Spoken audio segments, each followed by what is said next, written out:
की गई मां सरस्वती की ये विशाल वीणा संगीत की उस साधना का प्रतीक बनेगी। मुझे बताया गया है कि चौक परिसर में सरोवर के प्रवाहमय जल में संगमरमर से बने 92 श्वेत कमल लता जी की जीवन अवधि को दर्शा रहे हैं।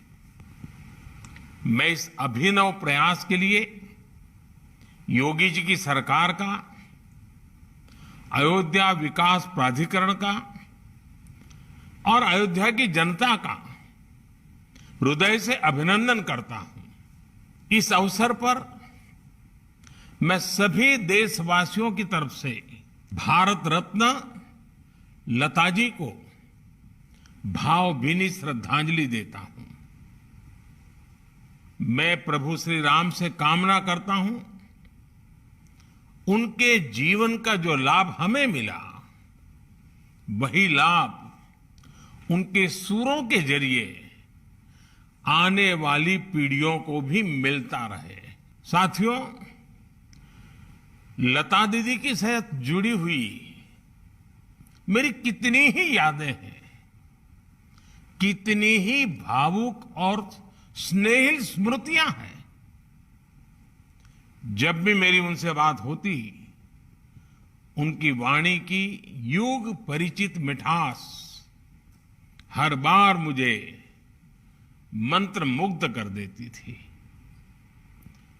दीदी अक्सर मुझसे कहती थी, मनुष्य उम्र से नहीं कर्म से बड़ा होता है, और जो देश के लिए जितना ज्यादा करे वो उतना ही बड़ा है। मैं मानता हूं कि अयोध्या का ये लता मंगेशकर चौक और उनसे जुड़ी ऐसी सभी स्मृतियां हमें देश के प्रति कर्तव्य बोध का भी एहसास कराएगी। साथियों, मुझे याद है जब अयोध्या में राम मंदिर निर्माण के लिए भूमि पूजन संपन्न हुआ था, तो मेरे पास लता दीदी का फोन आया था। वो बहुत भावुक थी, बहुत खुश थी, बहुत आनंद में भर गई थी और बहुत आशीर्वाद दे रही थी। उन्हें विश्वास नहीं हो रहा था कि आखिरकार राम मंदिर का निर्माण शुरू हो रहा है। आज मुझे लता दीदी का गाया वो भजन भी याद आ रहा है, मन की अयोध्या तब तक सूनी जब तक राम न आए। अयोध्या के भव्य मंदिर में श्री राम आने वाले हैं और उससे पहले करोड़ों लोगों में राम नाम की प्राण प्रतिष्ठा करने वाली लता दीदी का नाम अयोध्या शहर के साथ हमेशा के लिए स्थापित हो गया है। वहीं रामचरित मानस में कहा गया है, राम ते अधिक राम कर दासा, अर्थात राम जी के भक्त राम जी के भी पहले आते हैं। संभवतः इसलिए राम मंदिर के भव्य निर्माण के पहले उनकी आराधना करने वाली उनकी भक्त लता दीदी की स्मृति में बना है चौक भी मंदिर से पहले ही बन गया है। साथियों, प्रभु राम तो हमारी सभ्यता के प्रतीक पुरुष हैं। राम हमारी नैतिकता के, हमारे मूल्यों, हमारी मर्यादा, हमारे कर्तव्य के जीवंत आदर्श हैं। अयोध्या से लेकर रामेश्वरम तक राम भारत के कण कण में समाये हुए हैं। भगवान राम के आशीर्वाद से आज जिस तेज गति से भव्य राम मंदिर का निर्माण हो रहा है, उसकी तस्वीरें पूरे देश को रोमांचित कर रही है।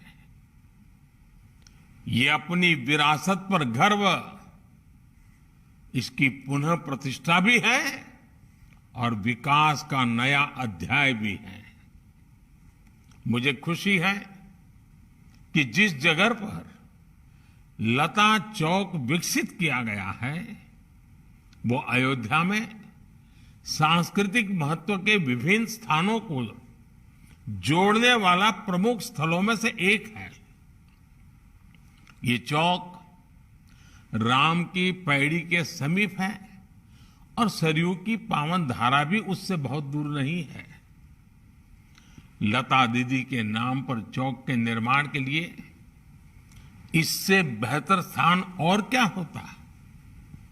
जैसे अयोध्या ने इतने युगों बाद भी राम को हमारे मन में साकार रखा है, वैसे ही लता दीदी के भजनों ने हमारे अंतर मन को राममय बनाए रखा है।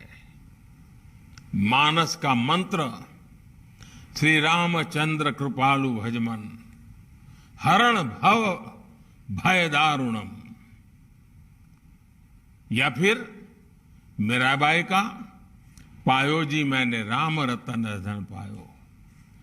अनगिनत ऐसे भजन, बापू का प्रिय भजन वैष्णव भजन हो, या फिर जन जन के मन में उतर चुका तुम आशा विश्वास हमारे राम, ऐसे मधुर गीत हो। लता जी की आवाज में इन्हें सुनकर अनेकों देशवासियों ने भगवान राम के दर्शन किए हैं। हमने लता दीदी के स्वरों की दैवीय मधुरता से राम के अलौकिक माधुर्य को अनुभव किया है।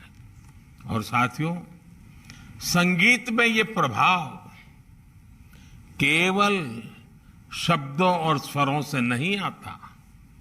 ये प्रभाव तब आता है जब भजन गाने वाले में वो भावना हो, वो भक्ति हो, राम से वो नाता हो, राम के लिए वो समर्पण हो। इसलिए लताजी द्वारा उच्चारित मंत्रों में, भजनों में केवल उनका कंठ ही नहीं, बल्कि उनकी आस्था, आध्यात्मिकता और पवित्रता भी गूंजती है। साथियों, लता दीदी की आवाज में आज भी वंदे मातरम का आह्वान सुनकर हमारी आंखों के सामने भारत माता का विराट स्वरूप नजर आने लगता है। जिस तरह लता दीदी हमेशा नागरिक कर्तव्यों को लेकर बहुत सजग रही, वैसे ही ये चौक भी अयोध्या में रहने वाले लोगों को, अयोध्या आने वाले लोगों को कर्तव्य परायणता की प्रेरणा देगा। ये चौक, ये वीणा अयोध्या के विकास और अयोध्या की प्रेरणा को भी और अधिक गुंजायमान करेगी।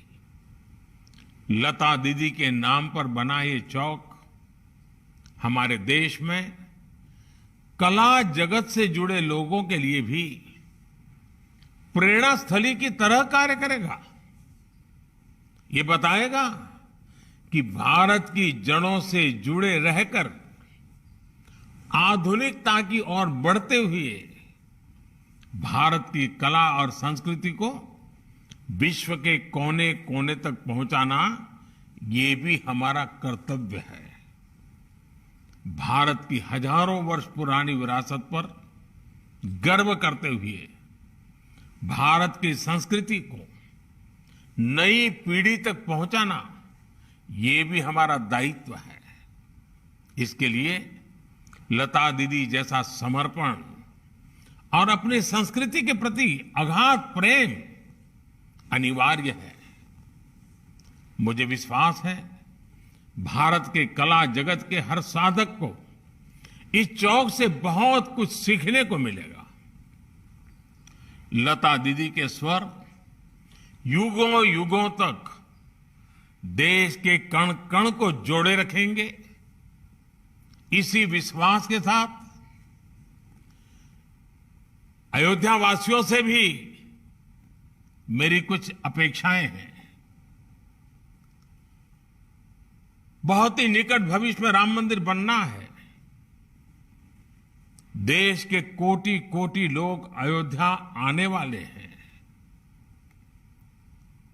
आप कल्पना कर सकते हैं अयोध्या वासियों ने अयोध्या को कितना भव्य बनाना होगा, कितना सुंदर बनाना होगा, कितना स्वच्छ बनाना होगा, और इसकी तैयारी आज से ही करनी चाहिए।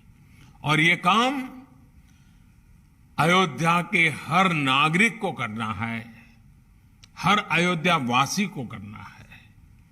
तभी जाकर के अयोध्या की आन बान शान, जब कोई भी यात्री आएगा तो राम मंदिर की श्रद्धा के साथ साथ अयोध्या की व्यवस्थाओं को, अयोध्या की भव्यता को, अयोध्या की मेहमान नवाजी को अनुभव करके जाएगा।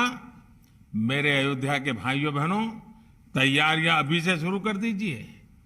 और लता दीदी का जन्मदिन हमेशा हमेशा के लिए प्रेरणा देता रहे। चलिए, बहुत सी बातें हो चुकी। आप सबको बहुत बहुत शुभकामनाएं। धन्यवाद।